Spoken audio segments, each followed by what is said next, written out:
Con un gran amigo de la cocina de las noticias, un gran profesional.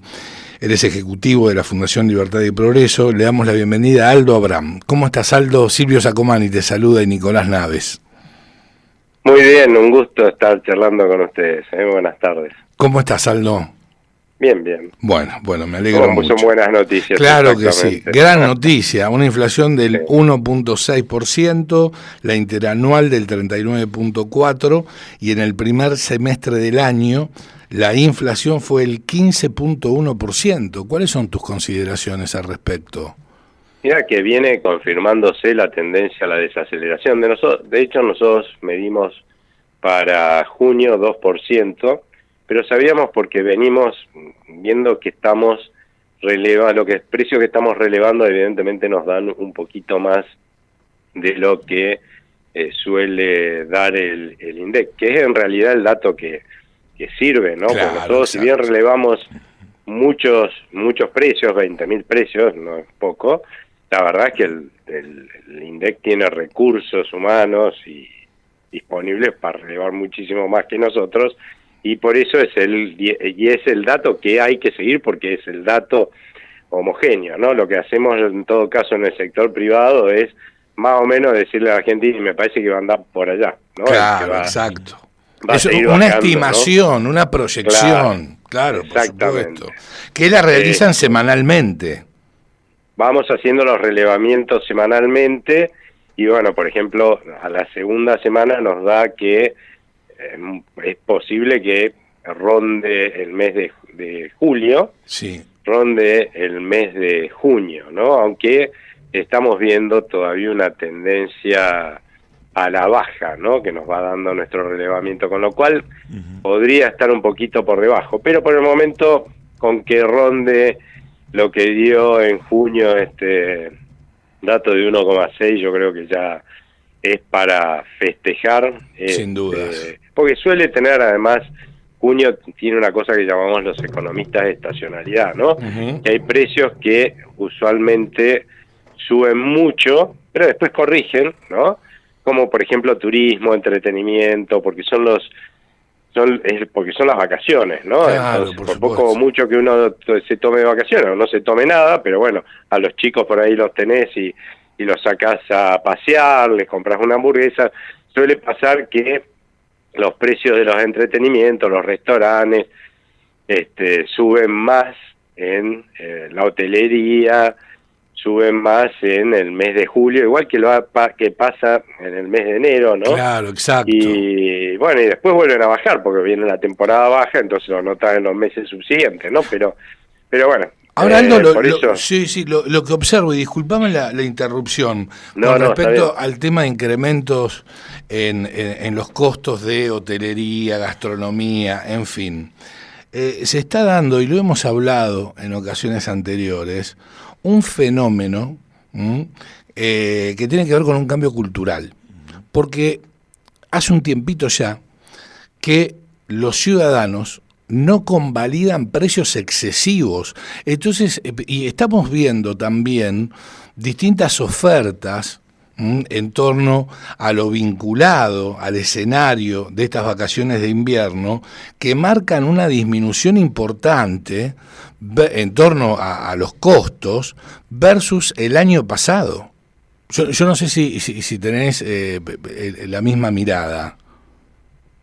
Mira, yo creo que acá lo que estamos viendo es un cambio fuerte en la demanda que todavía no ha alcanzado a acomodarse la oferta como para que haya para que no se produzca este cambio de precios relativos, porque es cierto que en casos puntuales vos podés ver que aparecen ofertas por el lado de hotelería, restaurantes, ¿no? Pero por otro lado, la verdad es que si comparamos con hace un año, y ni hablar 2 años, sí, bueno, los hoteles y lo que es hotelería, alojamiento, restaurantes, entretenimientos está mucho más caro, ¿no? Y eso creo yo que tiene que ver con justamente cómo se dan las recesiones y cómo se dan las recuperaciones en Argentina, ¿no?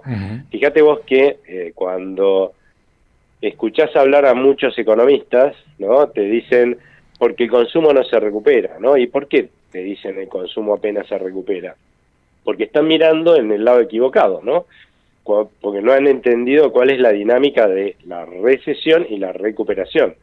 Cuando entramos en recesión allá en el segundo trimestre, a partir del segundo trimestre de 2023, con la anterior gestión, era porque todos veíamos que nos llevaban a una tremenda crisis y los argentinos, lo que hacemos automáticamente para justamente si llega esa crisis, minimizar el impacto negativo sobre nuestra familia, ¿no? Lo que hace en el bienestar de nuestra familia, lo que hacemos es ahorrar, ¿no? Y ahorramos un montón para acumular dólares, que es lo que nos va a proteger en ese nefasto momento, pero vos no ahorrás en comida, no ahorrás en energía, no ahorrás en las necesidades básicas. Claro. ¿Dónde ahorrás? Si podés ahorrar, vas a ahorrar en todo lo que es prescindible, ir a comer afuera, o irte de vacaciones, ¿no es cierto? Claro, lógico. Qué sé yo, el auto, cambiar el auto, pintar tu casa, cambiar los electrodomésticos que ya están medio cachuzos, están medio mal, ¿no? Entonces, eso es lo que dejas de comprar. Entonces,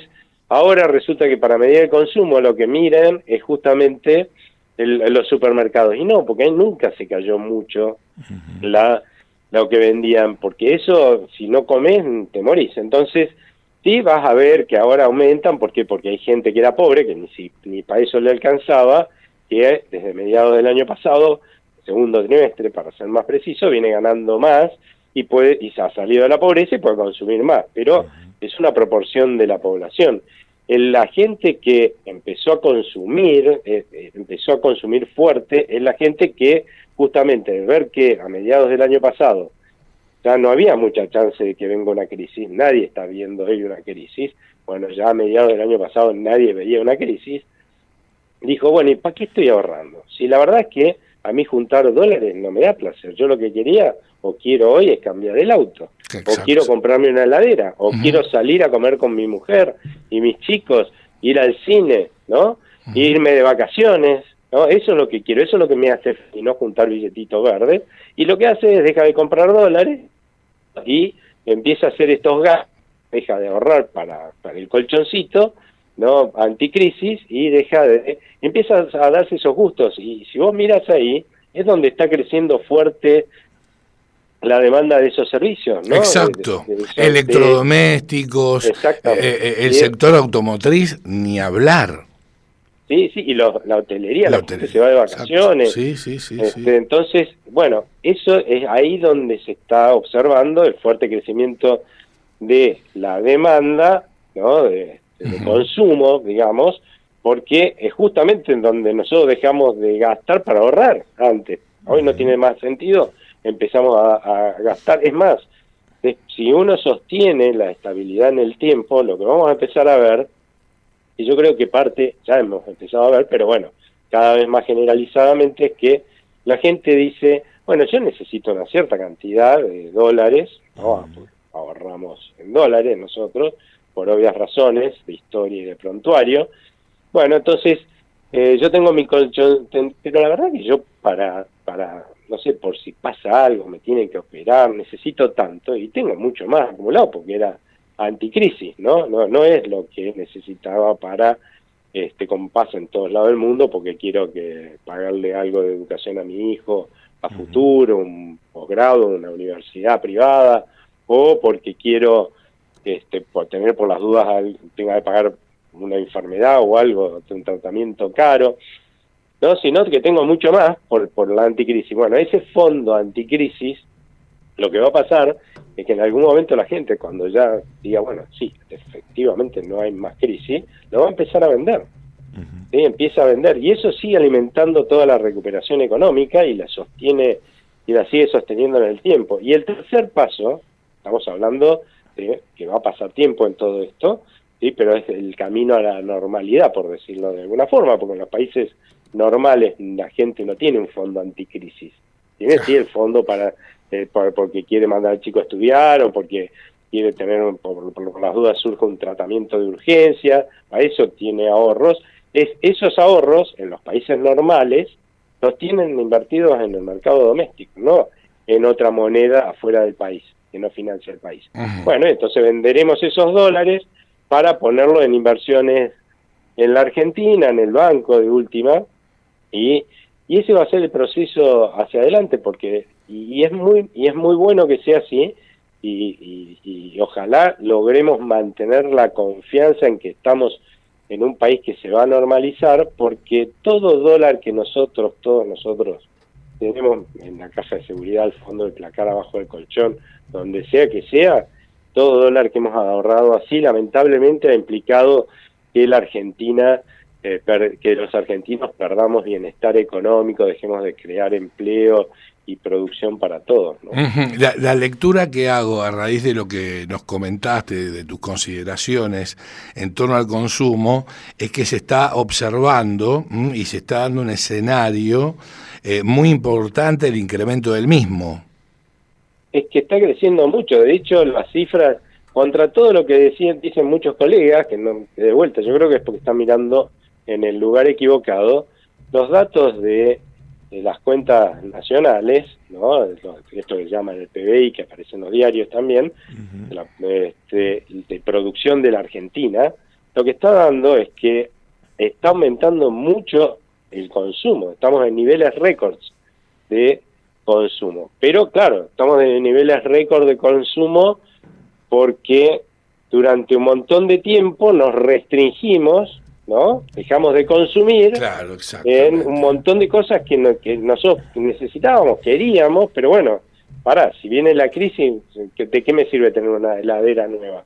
Lo que voy a necesitar es tener un colchoncito para que si se me caen mis ingresos, y bueno, remarla y que el ajuste en el bienestar de mi familia sea menor, ¿no? Entonces, priorizo eso, a pesar de que querría una heladera nueva, o querría cambiar el celular, o me gustaría ir a comer afuera, y bueno, no salgo a comer afuera, pero a mí lo que me gustaría es comer afuera, no salgo porque quiero hacer el colchoncito. Claro, bueno, ahora es donde vas a ver la recuperación, es justamente ahí, porque y encima un montón de consumo que de golpe va a aparecer, porque son muchos los que a lo largo del tiempo dijeron, bueno, no vamos a comprar una heladera nueva, ¿no? Y de golpe ahora desaparece este miedo a una crisis y dice, bueno, vamos a comprar la heladera nueva. Claro. Por eso es que estás viendo el aumento fuerte, lo vas a ver ahí. Aldo, sobre los sectores y los rubros específicos, ¿por qué aumentó tanto el rubro de educación y por qué se dio este aumento en el mes de junio? Sobre todo si hay una explicación estacional o también alguna estructura detrás.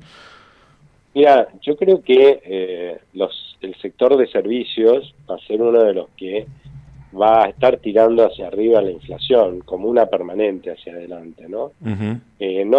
Ya no vamos a ver, porque en general cuando hay tenés fuertes devaluaciones, y eso es donde vos ves que lo que sube fuerte son alimentos, bebidas, las cosas que compras en las góndolas de un supermercado, ¿no?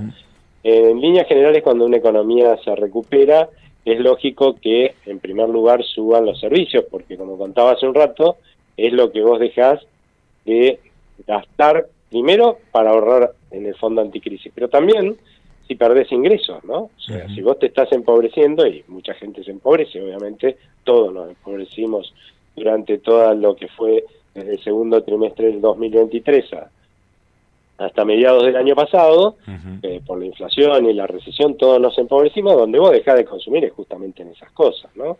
En lo que son servicios, o sea que no te tiene que extrañar que, por ejemplo, estén subiendo muchos restaurantes, similar entre los rubros, restaurantes, incluso cosas que tienen que ver con el mantenimiento de la vivienda, ¿no? Que también postergar, ¿no? No pintás, ¿sí? Y además está otro ajuste de precios que tiene que haber en la Argentina, que tiene que ver con el desastre que armó el anterior gobierno. Si vos te acordás, en el anterior gobierno, para que justamente el impacto del desastre que estaban armando con la inflación sobre el bolsillo de la gente, lo que hicieron es, a los precios regulados de la salud y la educación, no les permitían subir. Los costos subían, la inflación estaba, pero ellos no les permitían subir. ¿Cuál fue el resultado? Un montón de quiebras de colegios privados. Pero lógico, por supuesto. Colegios de más de 80 años de vida. Mirá, ese colegio debe haber pasado crisis, ¿no? Porque yo ya pasé un montón. Imagínate ese colegio con más de 80 años, yo no tengo 80 años, te cuento, no estoy lejos. No, o sea, yo me imagino, o sea, sobrevivió todo y no pudo sobrevivir a Alberto Fernández y a Massa, en una palabra, ¿no? No, mirá, y hubo hiperinflaciones y todo. Sí. Y si te acordás, vos en el 2023, la gente se quejaba porque no conseguía turno para ningún tratamiento, ¿sí? ¿Por qué? Porque no poner la máquina a funcionar era más caro que lo que estaban permitiéndoles cobrar, ¿no? Claro, y también tampoco podías había médicos que, a pesar de que tú, digamos, el servicio de prepaga que vos tenías y por el que vos pagabas no incluía copagos, porque algunos incluyen, viste, copagos, te cobraban copago. Si no, no te atendían, tenías que ir a buscar alguno que no cobre el copago, pero era lógico, porque si vos a tu prepaga no le pagás bien, ¿cómo le va a pagar bien tu prepaga a un médico? ¿No? Es imposible, bueno, la regla de tres simple. Exactamente, entonces, y lo mismo pasaba con los maestros, o sea, los colegios se fundían porque trataban de pagar lo mejor posible a los colegios, pero en algún momento no te dan los números, ¿no es cierto? Y terminás quebrando. Entonces, ¿qué es lo que pasó? Cuando lo liberaron, es cierto que algún ajuste al alza hubo, ¿sí? Pero no todo el que se había retrasado, porque se liberó en el primer semestre del año pasado, y nosotros estábamos en una recesión y con la sociedad empobrecida por toda la inflación que generó el anterior gobierno, y vos no ves que podés subir los precios de las prepagas y del colegio privado, todo lo que vos considerás que es razonable, porque te quedás sin alumnos, ¿no? Claro. Entonces, eso va a ser un proceso. Tanto la salud privada como los colegios, la educación privada, va a ir recuperando su poder digamos, sus ingresos, como para pagarle mejor a los médicos, pagarle mejor a los maestros, al personal no docente, en la medida que la sociedad recupere sus ingresos y pueda pagar más por esos servicios privados, ¿no? Ese es el proceso que vamos a ver y es lo que estamos viendo. Es lo que está aconteciendo, ¿no? Exactamente. Esto que me estaban preguntando. Claro, de manera escalonada y tal vez alineados con la inflación y hasta te diría, en algunos casos, por sobre y otros por debajo. Es que sí, en la inflación, porque la gente también, una cosa que te dice, bueno, pero para mí la inflación no es eso. Primero que es un indicador, los indicadores no pretenden decirte a vos cuál es tu realidad personal, porque imagínate que somos 44 millones de argentinos. Claro, ¿no? O sea, por supuesto. Tendríamos que tener 44 millones de indicadores, no existe eso, o por lo menos uno por familia. Lo que te pretende decir es, mira, más o menos para allá va, ¿sí? Y se hace con una canasta que se hizo con una encuesta entre miles de familias de ingresos medios, ¿no? Y después sacan un promedio y eso es lo que se usa para decir que más o menos la inflación está yendo para allá. Difícilmente coincida con nuestras canastas familiares de consumo, esa canasta, así que sería un milagro que uno sintiera lo mismo que está ahí, pero además tenemos también una dificultad de percepción, pero esto es normal en todas las sociedades, no es un defecto de los argentinos, que tenemos otros defectos que digamos que podríamos mencionar con respecto que no tienen otras sociedades, pero en este caso en todas las sociedades la percepción de la inflación siempre es más alta de lo que es, porque uno tiende a mirar lo que sube, no lo que no sube. Claro. Y Aldo, sobre todo las expectativas, ¿qué expectativas hay para la inflación del segundo semestre? Y sobre todo las variables que podrían dar el alza o la baja. Mira, lo que nosotros estamos viendo es que es muy probable que estemos por debajo del 2%. Ahora ha habido un pequeño desmadre monetario que yo creo que se va a corregir en las próximas semanas, que ha habido una depreciación de nuestra moneda, además por lo de YPF que generó incertidumbre, por los proyectos de ley que se aprobaron. Bueno, sin palabras, sin palabras. Pasada, ¿no? Con todo esto, la verdad es que es lógico que la gente se asuste, porque vos decís, bueno, venimos haciendo los deberes, y de golpe la señal es que ahora no nos importa nada ser un país normal que gasta lo que tiene, ¿no? Y bueno, y te da un poquito de miedo, ¿no? Entonces, ha habido una salida digamos, la gente ha dejado de hacer esto que venía haciendo, ¿no? De no comprar más dólares, y entonces empezó a comprar dólares por las dudas, ¿no? Es lógico. Sí, recordemos el tema del aguinaldo también, que tiene un peso específico muy importante. Sí, tenemos el aguinaldo, tenemos los viajes al exterior, pero eso yo creo que ya lo teníamos descontados, digamos, los argentinos y todos lo teníamos descontado, y hace un poco a esto que vemos en las estacionalidades que vos hablabas. Lo que no nos esperábamos era que la jueza Presca iba a fallar lo que falló YPF, ni que iban a salir los proyectos de leyes y esas cosas. Y también un cambio que ha hecho el gobierno, que es eliminar unas letras que se llaman LEFIs y que ha generado un cierto descalce de fondos de los bancos. O sea, se arma una pequeña tormenta perfecta, pero es pequeña, corregible, la están por corregir ahora por lo que he visto. Así que, pero más, si esto se supera, como yo creo que se va a superar en las próximas semanas, entre paréntesis con esto lo que estoy diciendo, que el dólar está caro ahora, el dólar blue, si tienen que vender, vendan ahora. La verdad es que lo que vamos a ver es que la inflación va a seguir por debajo del 2%, con las estacionalidades propias, ¿no? Por ahí una décima más, una décima menos, porque los meses tienen variaciones raras. Por ejemplo, en octubre suele ser más baja la inflación que los meses anteriores y que los meses posteriores. Esas cosas van a pasar con oscilaciones, pero que vamos a atender, yo creo que a más tardar a principios del año que viene, va a estar por debajo del 1% la inflación. Hay y no ya en diciembre. Y vos te estás refiriendo, por ende, entiendo, según mis cálculos, a raíz de lo que vos acabás de precisar, que la inflación del año próximo sería de un dígito. Va a ser de un dígito anual, eso seguro, porque una de las cosas que ha conseguido este gobierno, y eso es muy importante y muy meritorio, realmente un logro, a lo largo de toda nuestra historia, ¿qué fue el Banco Central para los gobiernos de turno? Una cajita para saquear. Por supuesto, ¿no? Claro. Y para financiar gastos del Estado. Bueno, cuando asumió este gobierno dijo, bueno, a partir de ahora el Banco Central va a tener los mismos objetivos que tienen los bancos centrales de los países normales, ¿no? Que no hay que irse muy lejos, ¿no? Los países vecinos, que es darle una moneda estable y confiable a la gente. O sea, buscar que la Argentina, igual que los países vecinos, y la mayoría de los países del mundo, porque no es un milagro tener un dígito de inflación anual. ¿no? Lo nuestro fue una normalidad de décadas, pero no es un milagro. Bueno, va a tener ese objetivo. ¿Qué le faltaba al Banco Central argentino para poder cumplir con ese objetivo? Porque ya no tenía más que financiar al gobierno.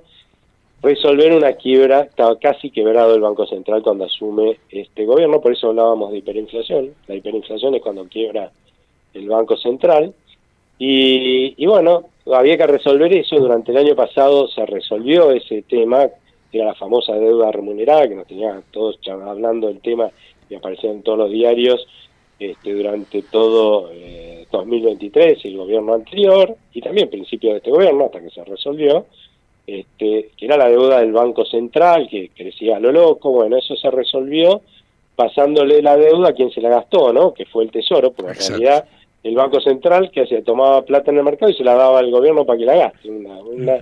Una locura desde el punto de vista de cualquier banco central normal, ¿no? Y le daba papelitos de, digamos, bueno, claro, exactamente, por ejemplo. Bueno, claro, entonces, ¿qué es lo que hizo? Bueno, dijo, bueno, ahora vamos a hacer al revés.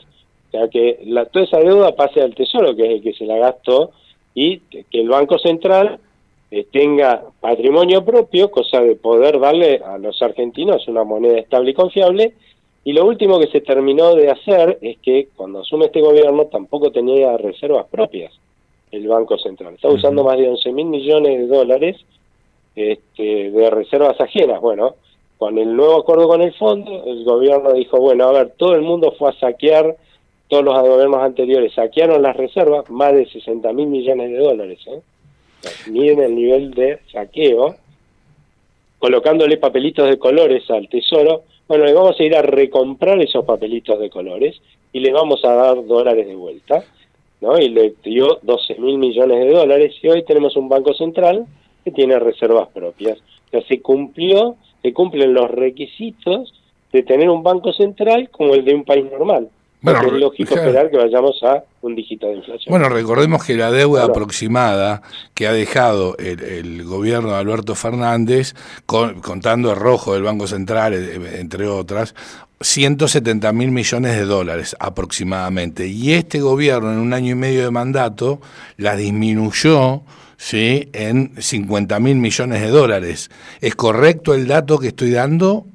Sí, eso es lo que hasta ahora nuestras estimaciones dan más o menos eso, un poco más de 40.000 millones de dólares, pero siempre que sí, teniendo esta precaución que vos tuviste, ¿no? Porque, claro, como ¿qué pasaba antes? Como parte de la deuda quedaba escondida en el Banco Central, deuda que se tomó para financiar el gasto del gobierno, mucha gente, cuando se pasó la deuda que tenía el Banco Central, que era por gastos del Tesoro, no se dio cuenta que sí, estaba subiendo la deuda del gobierno, porque estaba reasumiendo lo que él gastó como deuda, pero estaba bajando la deuda del Banco Central, ¿no? Teniendo en cuenta esta sumatoria, claramente la deuda del Estado en su conjunto, Banco Central y Estado Nacional, ha caído en más de 40.000 millones de dólares. Claro, por supuesto. Y va a seguir cayendo, porque le van a seguir recuperando deuda, ese es el programa, se van a seguir comprándole deuda que tiene el Banco Central, que es del Tesoro, con dólares, para que tenga cada vez más dólares, con lo cual está rescatando deuda, así que la deuda pública tiene que caer, ¿no? Y además sigue gastando menos de lo que le ingresa, y con eso que gasta, como le queda un ahorrito, cancela deuda neta, ¿no? O sea, Aldo, ¿hay que inquietarse por este salto del dólar de 40 pesos? No, porque bueno, de hecho, acabo de decir que va a bajar, pero era lógico. Nosotros, yo creo que los argentinos nos ha ido como nos ha ido porque desde un punto de vista literario creemos en el realismo mágico, diría yo, ¿no? Porque creemos en la magia. Pensamos que después de haber estafado a Dios y María Santísima durante décadas, haber hecho todos los estropicios posibles, haber malgastado toda la plata posible, ¿no? De un día para el otro, pues, un año y medio nos portamos bien, ¿sí? El mundo nos va a volver a creer. O sea, argentinos y extranjeros que perdimos la confianza en la Argentina, que la Argentina podía ser un país, ¿sí?, que manejara razonablemente como manejamos nuestra familia, ¿no? La finanza de nuestra familia. Pero lógico, debe haber. Propia, claro. Con que un año y medio hayamos hecho eso, cuando durante décadas, pero muchas décadas, nos dedicamos a estafar a todo el mundo, desde el Banco Central, argentinos y extranjeros, ¿no? Sí, o con las 9 cesaciones de pagos que tuvimos, por endeudarnos de más para gastar. Con un solo año y medio, ya, viste, parece que tenemos que recuperar la confianza de todos, de los argentinos y los extranjeros. No va a pasar, o sea, va a llevar tiempo porque hicimos demasiados demanes. Y encima, cuando vos estás en ese proceso pico y pala, un proceso que en realidad, si bien lo lidera el gobierno, la realidad es que el costo lo estamos pagando los ciudadanos, pero es un proceso que tenemos que lograr continuar y cerrar para que nuestros hijos no vivan en un país en empobrecimiento, de ir en crisis, como hemos vivido nosotros. Cuando estás en ese proceso, habiendo hecho un enorme sacrificio, resulta que vienen los demagogos del Congreso y tiran todo por la borda, diciendo vamos a gastar de más cuando no sabemos... ¿De dónde se saca el dinero? Porque si vos me lo fundamentás, decís, no, bueno, el superávit es fenomenal, bárbaro. Entonces, de repente, el impacto que puede tener en el PBI, te voy a decir. Sí, en el PBI, bien digo, ¿no es cierto? Sí, acá el punto es que, a ver, nadie dice que los jubilados ganan bien. No, eso está claro. Pero fíjate, ¿hace cuánto que los jubilados? Nosotros tenemos un rato largo ya acá sobre la tierra, ¿no? Sí. No tengo 80, sí, pero tengo algunos, ¿sí? ¿Cuándo vos viste, ¿no?, que los jubilados no ganaran cada vez peor?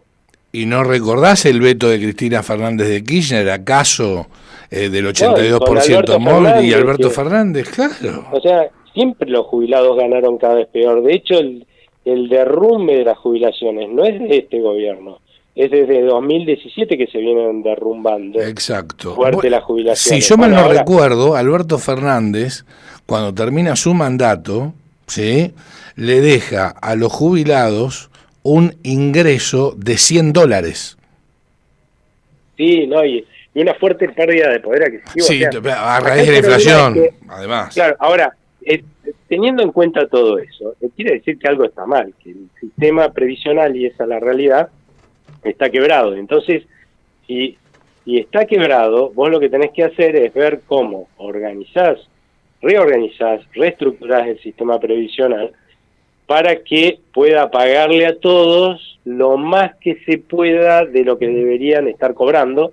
Olvídate, no van a cobrar lo que deberían estar cobrando, nunca. Nosotros tampoco, y si siguen como van, vamos a cobrar menos que los actuales jubilados, esa es la verdad, hay que empezar a acostumbrarse, ¿sí? Pero ponele que nos reunieran responsablemente en el Congreso para resolver el problema de fondo, y hay proyectos, Libertad y Progreso tiene presentado uno, nosotros somos los liberales, vendría a ser, ¿no?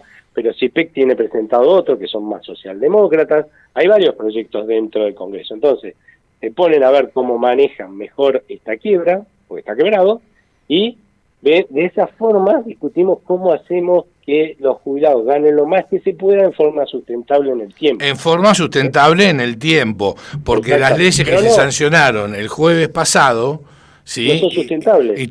Pero por supuesto, además impacta más, bueno, obviamente el tema de hacer coparticipable el impuesto a los combustibles hacia las provincias, los adelantos del Tesoro Nacional, impacta en un 2.5% del Producto Bruto Interno. En que nadie sabe de dónde sale la plata, pero claro, te das cuenta porque lo que están haciendo es demagogia pura, porque volviendo a los jubilados, en vez de ver cómo hacemos para que los jubilados actuales y los futuros ganen mejor, qué es de lo que están ganando hoy, ¿no? ¿Qué es lo que hacen? Agarran, te suben las jubilaciones hoy sin saber de dónde va a salir la plata. Eso, en conclusión, quiere decir que vos, ¿sí?, tus hijos, van a cobrar mucho menos que lo que se cobra. Sí, pero se vienen las elecciones, lo hacen los gobernadores para ganar votos, saldo. Otra cosa, una de las razones por las cuales nosotros tenemos un sistema previsional quebrado, no es la única, ni siquiera creo que sea la más relevante, pero tiene una importancia como factor de quiebra de nuestro sistema previsional, fueron las moratorias previsionales, esta en la que vos no pagabas nada y te jubilaban, ¿no? Bueno, y ahora 4 millones de personas ingresaron al sistema previsional, 3 sin haber hecho los aportes correspondientes, 3 millones con Cristina Fernández de Kirchner, 1 millón con Alberto Fernández, y ahora estos degenerados fiscales, que estoy totalmente alineado con esa frase del presidente Milei, no con otras, ¿sí?, pretenden prorrogar ese plan de acción y hacer que se jubilen 500.000 personas que no están en condiciones de hacerlo. Sí, lo cual, de vuelta, quiere decir que a futuro los que están hoy jubilados y los que nos vamos a jubilar, vamos a cobrar muchísimo menos. O sea, ya hoy los que se jubilaron aportando están muy mal y van a estar peor con ese tipo de medidas, porque no resuelven los problemas de fondo. Totalmente. Lo que tiene que hacer, en todo caso, es si ellos consideran que, y está bien, bueno, no los podemos dejar morir de hambre, que yo les recuerdo que cuando sacaron la moratoria previsional primera, en donde se jubilaron más de 3 millones de personas sin aportes, la sacaron sin condiciones. O sea, gente que tenía plata se jubiló. Claro. ¿Está? Sí, o sea, totalmente. No es que, vamos a ver cómo resolvemos el problema, y ahí yo puedo estar de acuerdo, de la gente que se está muriendo de hambre. Bueno, eso es lo que tenemos que hacer, resolver el problema de la gente que se está muriendo de hambre, no hacer demagogia. Bueno, hay 11 millones de pobres menos desde que asumió el gobierno de Milei. Sí, bueno, eso es por ir resolviendo los problemas. En la medida que vas resolviendo los problemas va bajando la pobreza, y es uno de los principales factores empobrecedores de cualquier sociedad del mundo es la inflación, ¿no? O sea que no es raro que estén bajando la cantidad de pobres, pero a lo que yo voy es que ponele que decidiéramos, ¿no?, que hay gente que, pongámosle, como no aportó a partir de los 70, ¿no? Le vamos a dar un subsidio. Discutamos de dónde sale la plata primero. Lógico. Pero una vez que conseguimos la plata, le demos un subsidio de rentas generales, o sea, de los impuestos, ¿no? De lo que se recauda impuestos entre todos los argentinos, para ayudar a esos señores, señoras, que no tienen para vivir. Y está todo bien. Pero ¿qué es lo que hacen? Como esa plata se la quieren gastar en otra cosa, agarran y se la enchufan a los aportantes, a los jubilados. Entonces, la plata que deberían cobrar hoy los jubilados se está usando para subsidiar a la gente que no aportó y que sí habría que, por ahí a muchas ni había que ayudarlas, pero bueno, a otros sí había que ayudarlos, pero eso no tiene ninguna lógica. ¿Cómo vas a dar subsidios, ¿sí?, a costa de los de los aportes jubilatorios, que son para que los jubilados ganen bien? Claro. Lógico. ¿Entendés? Totalmente. Pero eso se llama demagogia, eso es lo que estamos viendo Total en y el absoluta. Congreso, y es lo que nos trajo hasta donde nos trajo. Y es por eso que tenemos que pensar muy bien, voten a quien quieran, ¿sí?, pero pensemos bien que no sean los que siguen pensando, ¿no?, como digamos, como todo lo que nos llevó a estar donde estamos, ¿no? Porque si no, esta historia no se termina más, ¿eh? Que no te quepa la menor duda. Aldo, como siempre, muy amable y un placer enorme escucharte. Siempre realmente disfrutamos mucho los diálogos que entablamos con vos, pero fundamentalmente las consideraciones que brindás, ¿sí? Bueno, muchísimas gracias a ustedes y que tengan buena tarde y buena semana. Igualmente, fuerte abrazo, Aldo, fuerte abrazo. Muchas gracias. Lo escuchabas al gran Aldo Abraham, economista y director ejecutivo de la Fundación Libertad y Progreso.